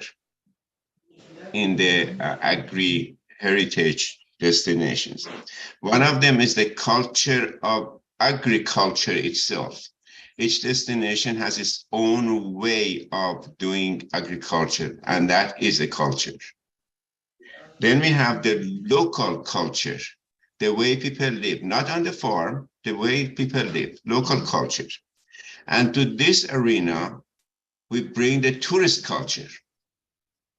The tourist culture, which is more cosmopolitan, metropolitan, and very diverse. Like the tourists that Chile receives are very different from the tourists that Sardinia receives or Mallorca receives. So the people who come to those places, they bring their own cultures. And then gradually those cultures, external cultures, come into relationship with the local culture and obviously make impact on the local culture. So what became very clear to me, something which was clear, but became even more clear to me, that talking about agritourism or agricultural heritage tourism or whatever we name it, we are talking about a multidisciplinary scope of these relationships. Anthropology alone would not do. Sociology alone would not do. Geography alone would not do. And so on. Psychology alone would not do. All of these knowledges need to come together in order to comprehend the subject that we are talking about. And understand that things will change. Local products will gradually change to the taste of the tourist. For example, local products have certain shape, certain color, certain packaging, certain something. But the local people see that, well, the tourists prefer yellow over green. The tourists prefer this over that. And of course, money talks. And then the culture, the objects, the souvenirs, the products begin to change. Same thing with local cuisine. The tourist, local cuisine, of course, is appreciated by local people because they have developed a taste for it. For the tourists coming, they don't have that taste. So the restaurateurs realize that if they change the recipe a little bit this way or that way, it becomes more palatable to the tourist. And then this new recipe may gradually replace the traditional recipe because of its popularity, and so on and so forth. So I'm talking about this dynamism, dynamic relationship that we were talking about. So at the end, I don't know if we have agriculture tourism or tourism agriculture. Which one of them would become dominant in this relationship? Which one defines the other one? And tourism has the power of becoming the defining factor in many destinations, which in a way, I want to conclude by paraphrasing Shakespeare: to change or not to change? That is the question. Claudia, it's not mass tourism that people are worried about. It's change that they're worried about. What kind of change they would like to have? Can they control the change? The answer is no. That's the issue. So the only thing which is constant about change is change itself. And that's the constant thing which is going on. So are we authoritative enough to control the change? Who decides what should be changed and what not should be changed? Well, I'm afraid sometimes money talks, and who has the money? The tourist. So that's where you worry, Claudia. It's not mass tourism, it's just tourism. Thank you. Thank you very much, Jafar. I would like to add a few words to your phrases. The change. Sometimes they are forced to change by nature. And this is the case in Japan, for example, where the population is shrinking, the villages are disappearing. And when the people are old, they cannot practice their own traditions. When the schools are closed, the tourists or visitors can help the remaining population to organize their festivals and so on. So I think geoscience also in different countries, they have different needs and priorities. Where people are not able to continue the culture, tourism can help farmers to stay in the site. So what Professor Yotsumoto mentioned about the story, how they sell the story, I think it is well connected with your idea of relationship. So how they can continue relationship with tourists, and if they are able to create the story, they can sell the culture. They can still use the power of their history and their tradition in forms of a story to tell to the tourists. If I interpret your presentation, Professor Yotsumoto, please correct me if I'm not right. Let me ask Professor Cooper, do you want to add your comment, Malcolm?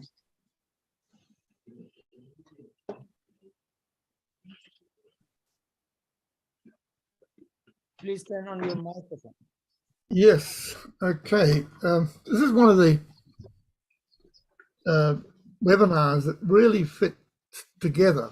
The case studies perfectly supported the FAO's approach to what's happening with globally important heritage, agricultural heritage.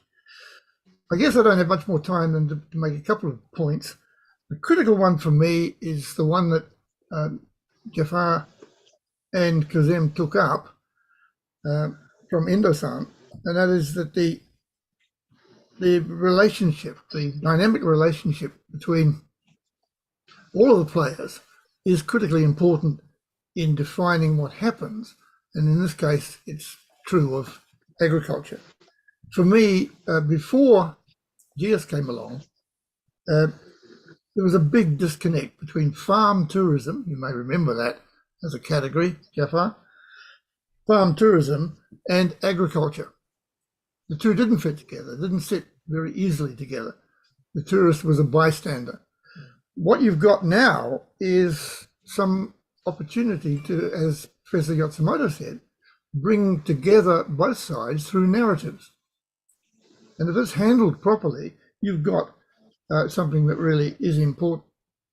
But I would like to say to Mr. Salazar, the message I got from him was we solve one problem and we generate others. The important point is to be flexible, is to allow the system to evolve and again create its own narratives, and that will create a joint community between tourism and agriculture. So thank you very much for a great webinar. As I said, the case studies perfectly supported the idea of GIAHS. Thank you. Thanks, Malcolm. Cousin, may I comment on one of the words that Malcolm used, and allow? Who is going to do the allowing? Is it the local people that allow? Is it the voice of the tourist? Is it the tourism sector? Who does the allowing? I think it's all together, Jafar, all of them together. We find the way of doing that. And to me, as I said, this webinar shows the way forward. We can talk about it and develop something from that talking. So being allowed, everybody. Yeah. Who manages that? Who manages that will happen locally and will be different in almost every location. Well, the thing is that culture cannot be engineered. Culture has a life of its own. Yeah. And who's in charge of that life? That is the question. This culture has been going on for centuries. And now suddenly, Claudia is concerned about mass tourism. It's that culture which is now being put on the pedestal. And has the risk of being changed. But then is the change appreciated by host community? Sometimes not. But maybe some of that change would be welcomed by the younger generation in that traditional village. The younger people want change. Older people do not want change. Well, who decides? I mean, this is the allow part. Who is doing the allowing? How can we engineer the change? I see a very hot topic and hot discussion. Let me bring it to Professor Yotsumoto. What do you think, Professor Yotsumoto? Is the local community able to control the change or to dictate, or let's say to manage the change through this story building or storytelling? What is the power of local community over the change, Professor Yotsumoto, in your idea? So I think so. Ideally, local people has power to change, right? But often the case, outsiders come into the local area and try to change. And GIAHS also, it's in Japan, prefectural governments or like local governments initiate the application. So it comes from outside. Some applications came from within, but many of the new applications come from outside and try to shape or try to create write the documents for application. So local people, don't know about GIAHS. That's the case. I think GIAHS by the time is designated is a kind of top-down approach because they need support for drafting the proposal and so on. But the system changed after designation to a bottom-up approach. People in local level, they gradually get to know about the historical background of the system that exists, how much history is involved, how much sustainable natural resource management as a system.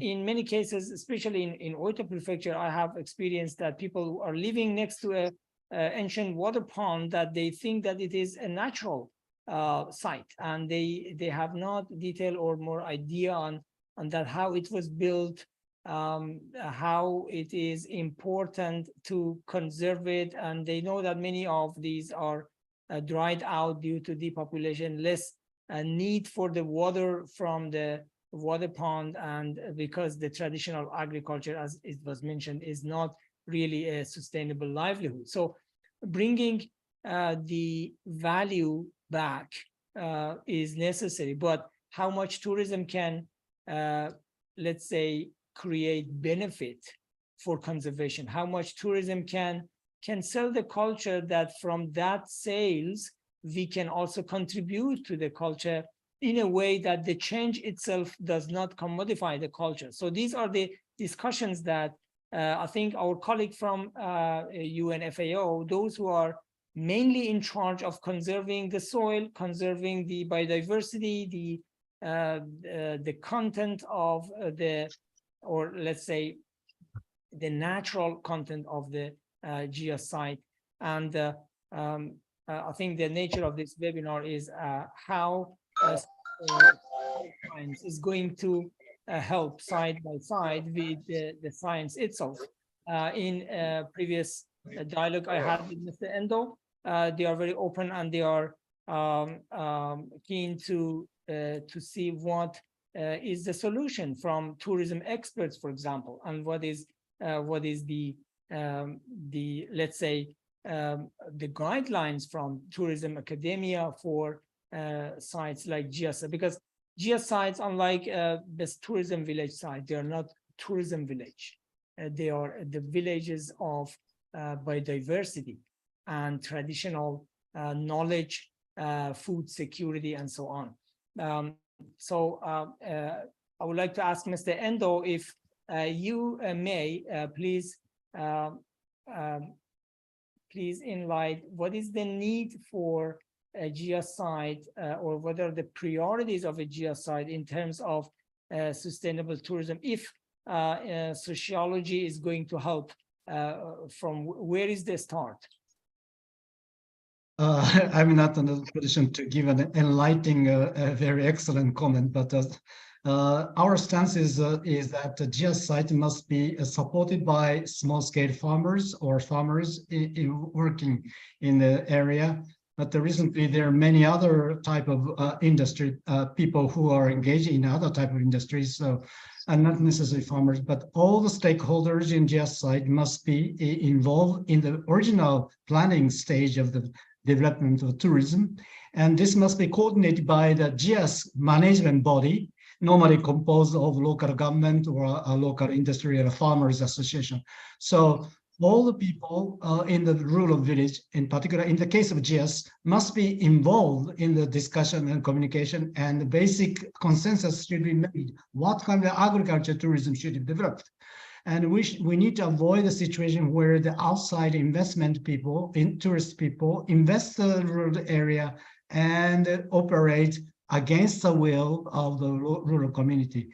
So the design of the tourism based on the unique feature of the GIAHS sites, so long and enough discussion should take place, involve all the stakeholders, in particular farmers, how the agriculture should be contributed and how the unique features of GIAHS sites like agro-biodiversity or traditional knowledge, cuisine or landscapes can be well reflected in the planning of the tourist menus.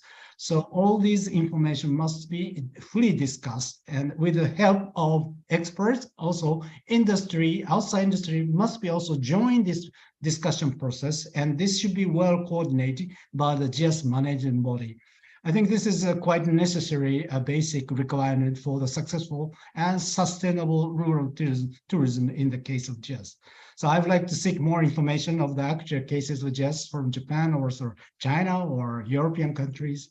That's very brief, but what I can say. I think your point is very important in involvement and the stakeholder involvement. If academia or sociology is going to help, I also believe that they have to live in the village. They have to be with the people and see what is their need. I remember in the case of Japan, early stages of the first Japanese GIAHS, I was also living in a village for about 6 months until I found out what are and how they are living, and until they started listening and collaborating, or as Jafar mentioned, the relationship. Yes, Mr. Endo, this stakeholder involvement is the key point.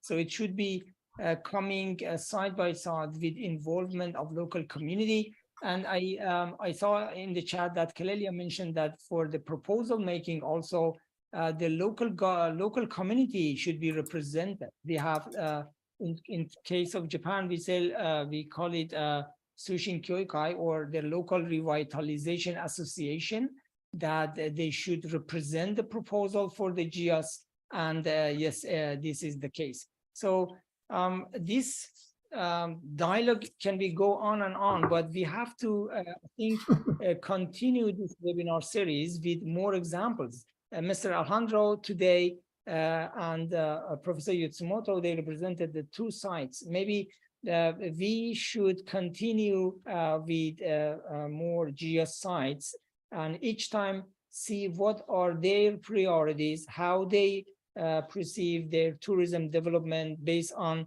the sensitivity of their site. And after sometimes we come up with ideas of a guideline. I remember if you go in early stage of GIAHS in the Philippines, was double designated as a World Agri-Heritage Site and UNESCO World Heritage Site. And there was some different management between GIAHS and UNESCO way of conservation.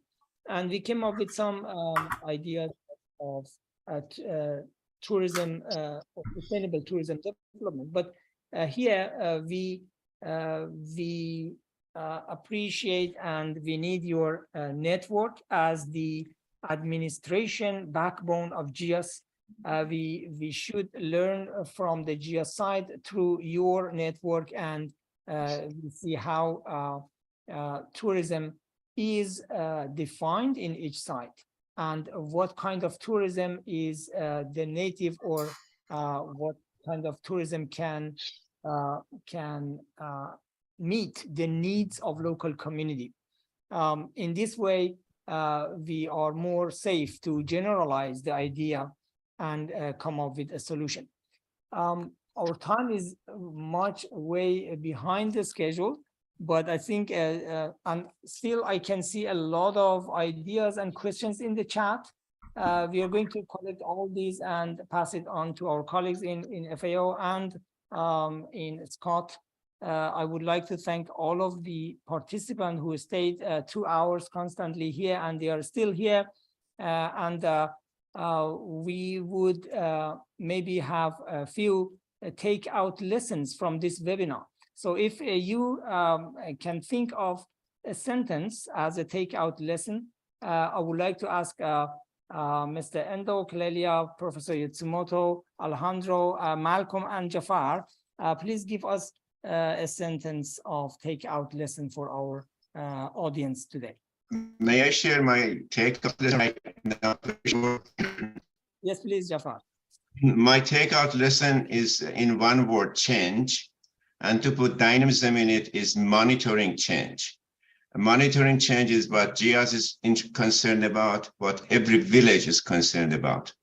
One of you, I don't know which one of you, asked the question, should the restaurateurs, hoteliers, etc., should be insiders or outsiders? Well, obviously, if they're outsiders, they accentuate change, they bring change.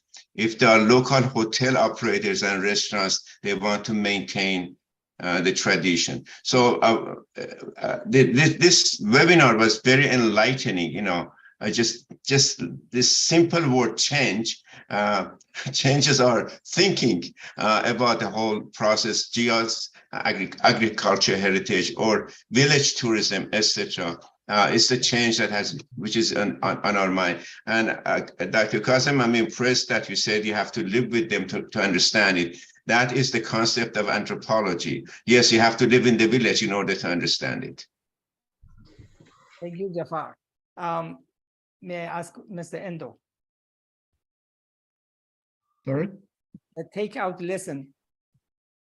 Yes, I really feel the need to collect the case studies in the actual GIAHS sites, and story making, and also message from the GIAHS site based on their characteristics is very important. I realize it.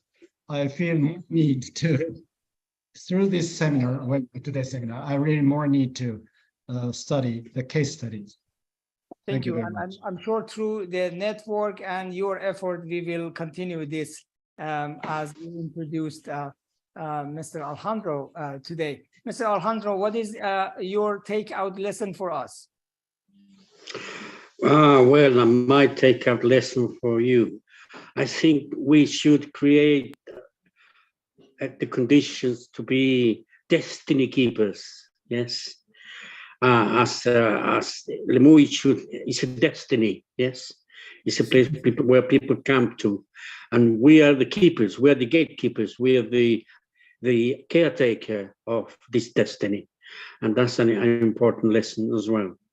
Thank you so much. Thank you very much. So the destination is yours, and as the gatekeepers, you are going to define the rules of the game, and the tourists should play as you define.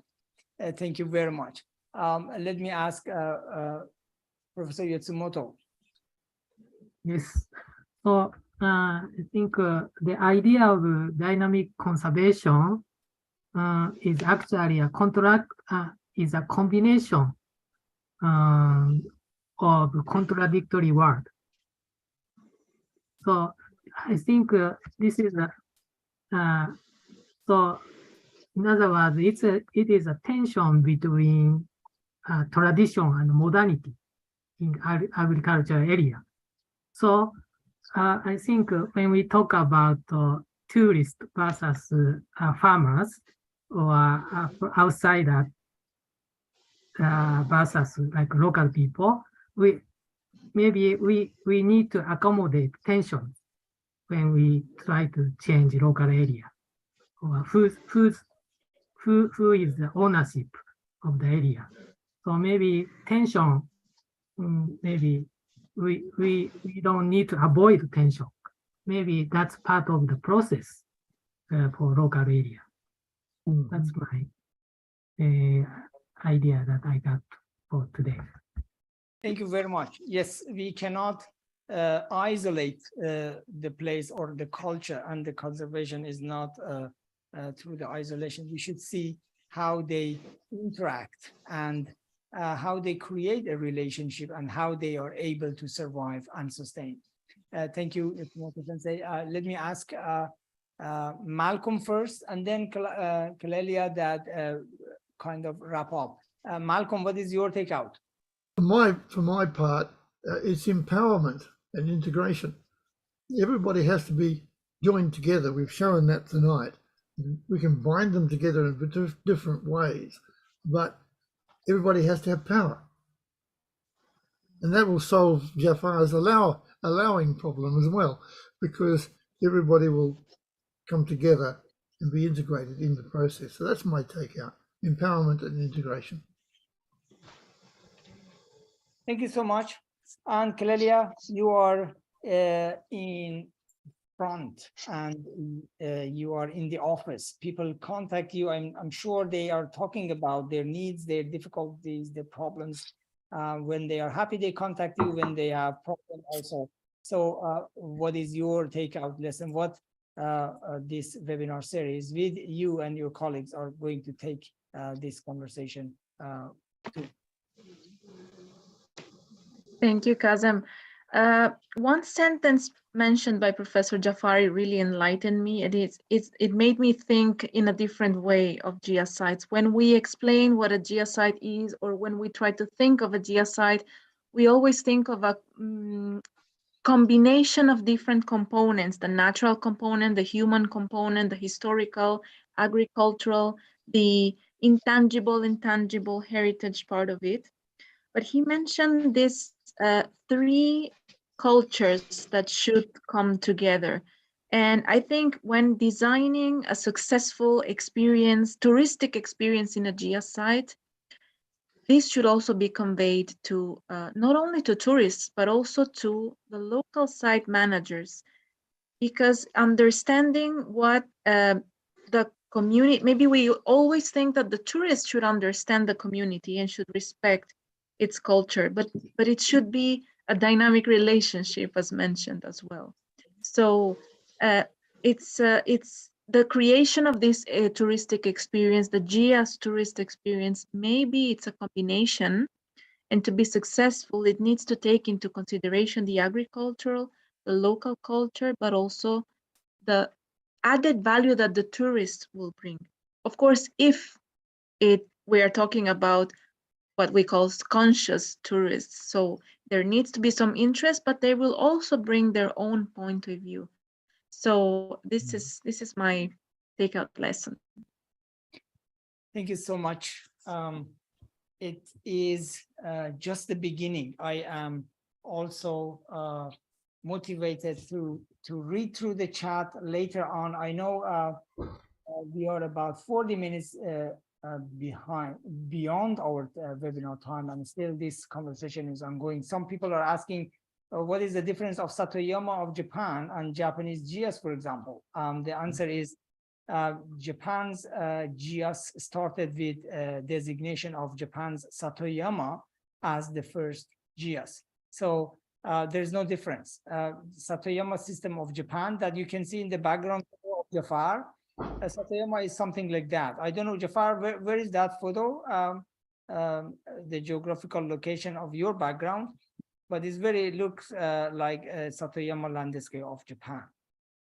And Sato means community, and Yama means mountain, and Satoyama means upland, Japanese or mountainous landscape. That they call it Satoyama, and it is also designated as GIAHS.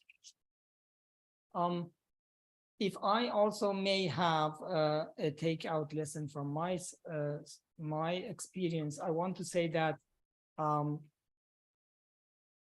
local people who are living in GIAHS sites, they have learned how to adapt to their climate, to their natural resources, and to manage it, and they build their livelihood. Of course, the change exists, and one of the biggest change is change in lifestyle. Their children are not willing to stay in the village forever. They need money to send their children to universities that, for example, I'm teaching. So the traditional agriculture does not really support today's livelihood needs. So the change is not only from tourism. The change is a complex and maybe a limited and planned sustainable way of tourism can even help them to stand too much of the change, to sustain their culture, and maybe to find in some ways how to value their culture through tourism. In many cases, for them, when they live in the traditional landscape, everything is very usual. The ancient water pond is something very usual. They just were living every day next to it. But for tourists who come and they pay more attention to these local resources, maybe it brings the value or bring the sensitivity back to local community toward their own natural resources, and they teach them about their own identity and how they are going to source their natural resources through tourism. But as everybody mentioned, we have to monitor.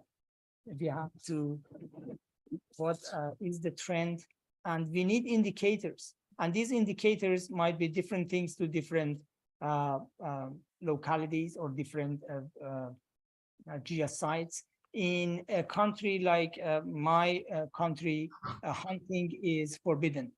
If you hunt an animal, you might be in jail. But in Japan, there are so many of wild life, and sometimes in some season, the local government even encourage people hunting.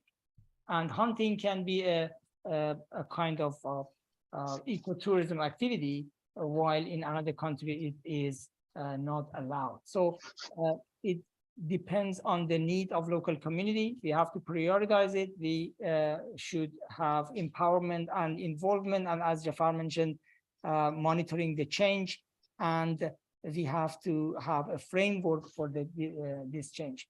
And we are going to continue this with GIAHS Secretariat and our colleague in FAO.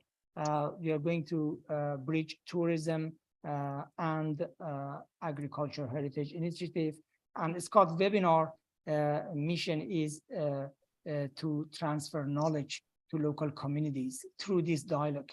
And this is what Professor Jafari mentioned always in SCoT, that we are here to do this. So sorry, my takeout lesson became a lecture. So I would like to end my talk here and give it back to Jafar for closing this session. Jafar, back to you. Well, we had enough closing comments about the indicators. The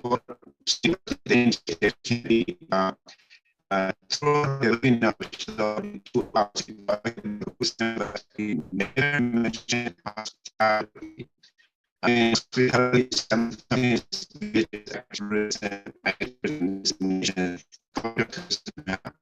so the thing about hospitality that must increase and is by indication. As long as the heritage is like that, is doing that on the basis of indication, words they would like to come, that's fine. But the indication is transformed to invasion, that is the colonial worry.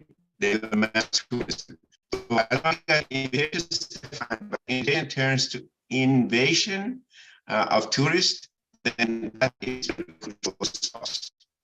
And that is my comment. Thank you, Jafar. I don't know if everybody could hear you very well. Your microphone was a bit, your voice was with some interval. Thank you very much. And thanks, everybody. We are going to have follow-up webinars in this series. Please follow SCoT and be with us. We have the recording of this webinar on SCoT YouTube channel. Maybe my colleague from SCoT admin, they can share the YouTube channel of SCoT. All SCoT webinars are available in SCoT YouTube channel. SCoT admin, can you share the SCoT? Yes, it is in the chat, and also you can share it on the screen, please, if possible.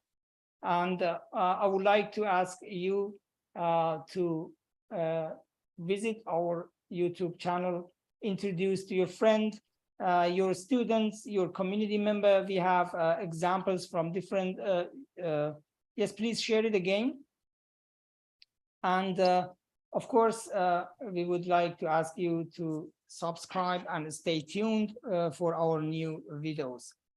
Thank you very much once again, and have a good evening and good morning to you, Jafar. And maybe good early afternoon to our colleague in FAO in Rome. Thank you. Thank you for invitation. Thank you. Bye. Thank you so much, Hina. Thank you so much, everyone. Excellent opportunity to share experience. Thank you. Alejandro. Muchas gracias. Buenas tardes. Buenas tardes.